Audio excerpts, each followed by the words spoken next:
Gerak lurus berubah beraturan.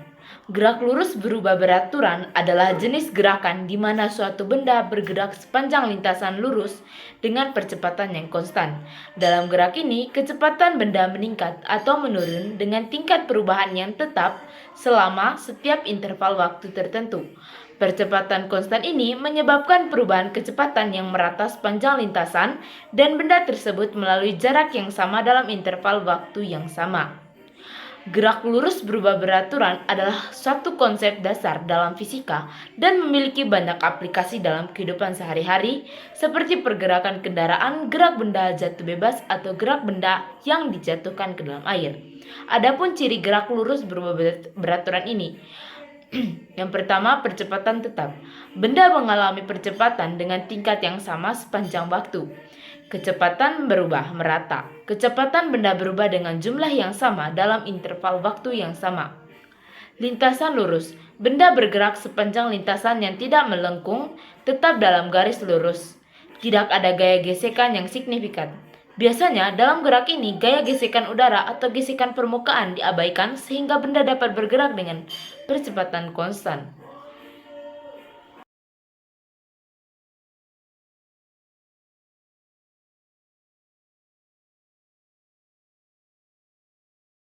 Nah, teman-teman, jika tadi saya membahas tentang gerak lurus berubah beraturan, sekarang saya akan menjelaskan tentang gerak lurus beraturan.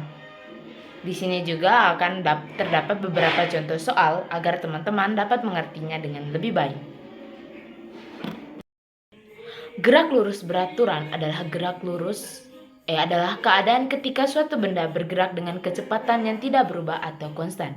Biasa juga disingkat GLB, yang berarti jarak dan kecepatan benda selalu konstan. GLB ini dimulai dari suatu keadaan di mana benda telah mengalami gerakan sebelumnya. Gerak itu sendiri merujuk pada perubahan posisi objek dari titik awal ke titik akhir. Dalam GLB, benda bergerak dengan kecepatan konstan dan tidak mengalami percepatan. Dengan kata lain, nilai percepatan pada objek yang mengalami GLB selalu 0 atau A sama dengan 0. Adapun ciri-ciri dari gerak lurus beraturan. Yang pertama, kecepatan konstan. Benda yang mengalami GLB bergerak dengan kecepatan yang tidak berubah sepanjang waktu. Kecepatan benda selalu sama dalam setiap titik lintasan. Ada trayektori lurus. Jalur atau trayektori benda yang mengalami GLB adalah garis lurus. Benda tersebut tidak mengalami perubahan arah selama gerakan berlangsung. Percepatan 0 dalam GLB, percepatan benda selalu 0 atau A sama dengan 0, artinya tidak ada perubahan dalam laju gerakan. Benda tetap dengan kecepatan konstan. Waktu yang dibutuhkan sama benda yang bergerak dalam GLB akan mencapai setiap titik pada lintasannya dalam waktu yang sama jika diberikan waktu yang sama untuk bergerak. Posisi awal dan posisi akhir dapat dihubungkan. Posisi awal dan posisi akhir benda dalam GLB dapat dihubungkan dengan persamaan matematis yang sama sederhana, yaitu S sama dengan Vt, di mana S perpindahan F adalah kecepatan dan T adalah waktu. Gerak terjadi tanpa gangguan eksternal dalam GLB. Gerak benda dapat terjadi tanpa adanya gangguan eksternal yang mempengaruhi kecepatan atau arah gerakan.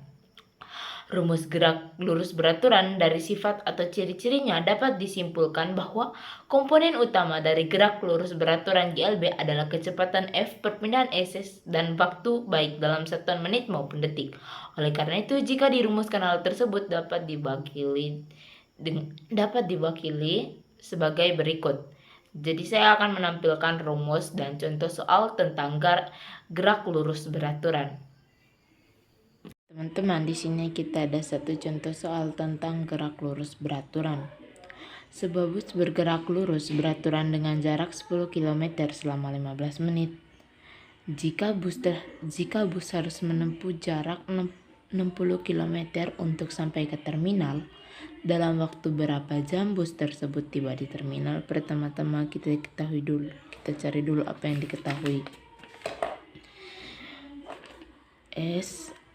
S-nya itu dia punya kecepatan, teman-teman ya.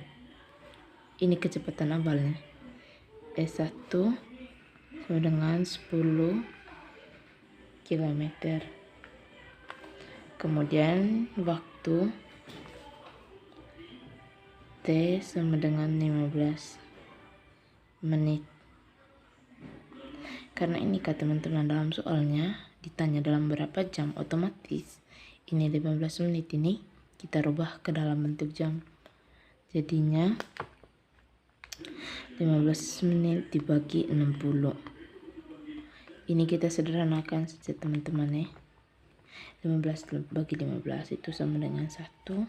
60 bagi 15 itu sama dengan 4. Jadinya 1/4 jam. Nah, kemudian di sini juga diketahui dia punya ada 2 kecepatan di sini teman-teman. Satunya 60 km. Jadinya kita tulis S2 sama dengan 60 km.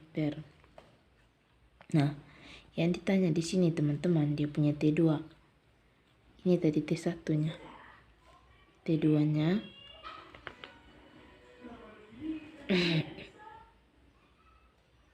ini yang ditanya. Jawab.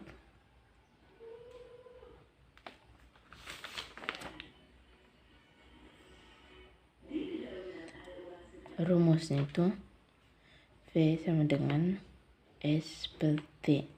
Nah, karena di sini yang ditanya dia punya T, otomatis kita rubah menjadi T sama dengan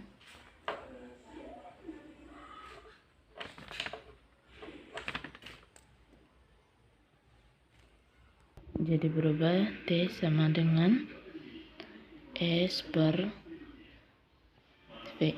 Nah, karena ini kita hanya di sini ke teman-teman, dia punya T2-nya, otomatis di sininya jadi S2 dan V2. Kemudian kita lanjut. Pertama dulu kita hitung dia punya T1-nya. V1 sama dengan S1 per T1.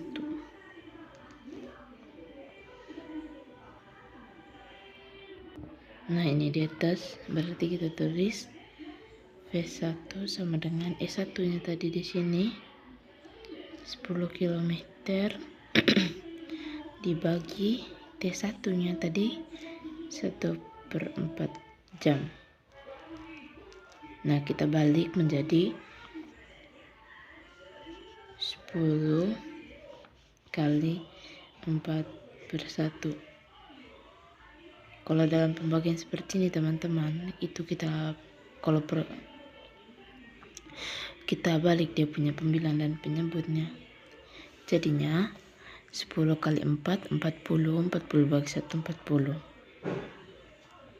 Nah, teman-teman, V1 itu sama dengan V2.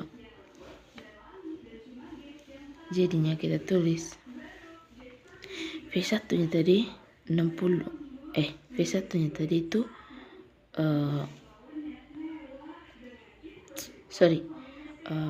V1 sama dengan V2. Berarti 60 V2-nya ini tadi 40.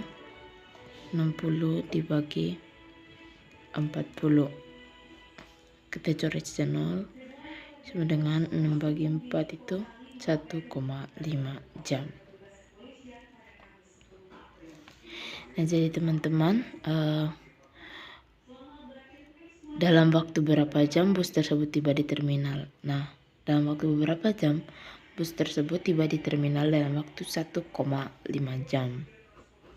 Oke.